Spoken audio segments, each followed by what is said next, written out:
This one, again, has quite a few videos, and we're going to go more into depth on some of those maneuvers, like turning, signaling, lane changing, things like that.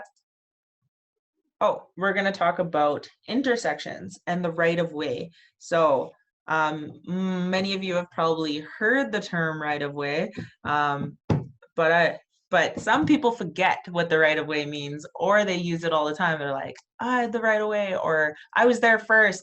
But this video is going to demonstrate what the right of way means and how you would default to it, especially in uncontrolled intersections.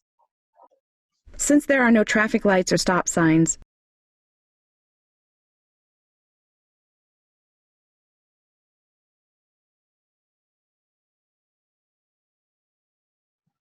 So that quickly demonstrated the right of way. So if you're approaching an intersection, the right of way usually defaults to when you're at an uncontrolled intersection. So what that means is when you go to an intersection that does not have signs or lights attached to it. But it could also apply even if there are signs, like commonly you'll see four-way stops is what they're called. When you come to an intersection where everybody has a stop sign, then you would default to the right of way rules. But if you have come to an intersection where only one direction has stop signs, the other side has yield signs, that means that if you're facing a stop sign, you have to come to a stop. And the person who has a yield, they're able to proceed. So they would have the right of way based on how the signs are positioned. But in situations where there are no signs or there are no traffic lights or everybody equally has a four-way is facing a stop sign, then the rules of right of way would apply. So as the video mentioned, a vehicle who arrives first typically has the right of way or will have the right of way. You would give them courtesy that they were there sooner so that they would just go through the intersection before you after you've come to a complete stop, and then it would be your turn after that. And that would go in order of sequence too. If you have an intersection where there's a lot of vehicles coming from every single direction, then you guys take turns for whoever was there gets to go next. And then another vehicle pulls up and then he gets to go next. So it's kind of like taking turns through that intersection and having the courtesy to pay attention to who got there first. But in the event where those vehicles show up at the exact same time as each other, then you're like, well, who goes first? You would default to the vehicle that's on the right. So you would look at him. If he's on the left of you and you're on the right of him, you get to go first as the right of way rules apply.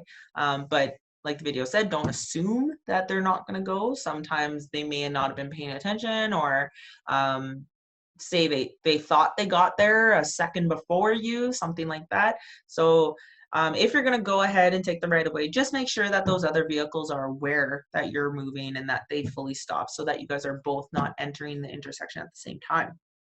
If two vehicles arrive at the same time and they're on the opposite side of each other, so you guys are facing each other at an intersection going in opposite directions, then you guys can proceed together if you're both going straight, or if one of you are turning right, things like that. But say one of those vehicles are turning left and you have to cross each other's paths, you would wait until it's safe. You would let that vehicle go straight through, and then you would make your left-hand turn just like any other situation. So the right of way is all about using really good judgment, and making sure that you're paying attention to who is there first, who's on the right side of who's turning left or right, and how can we, cross this intersection together safely. It also mentioned that if directions are given by a police officer, so say you're in an intersection and the lights went out, there was a power shortage or something like that, and regularly you would have green and yellow and red lights controlling the flow of traffic. In those situations, most of the time they're going to have, you would either, if there's no peace officer around, then everybody would default to the right of way rules by not having that traffic light. So then everyone would be taking turns and following the right of way. But if there's a peace officer, a police officer there, he would be directing traffic, and then you must follow him. He could be letting multiple cars through at one time.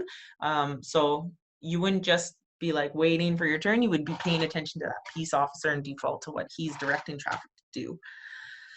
Drivers must also yield the right of way to emergency vehicles, like it showed. And emergency vehicles can include ambulances, fire trucks, police officers, even undercovers if they have their lights on. So you have to yield the right of way to them in any situation. So even if they're driving down the road, you want to pull over, let them go through first. Or if you're at an intersection and that cop throws on his lights, but it was your turn to go, you have to stop and give him the right of way and let him proceed through first.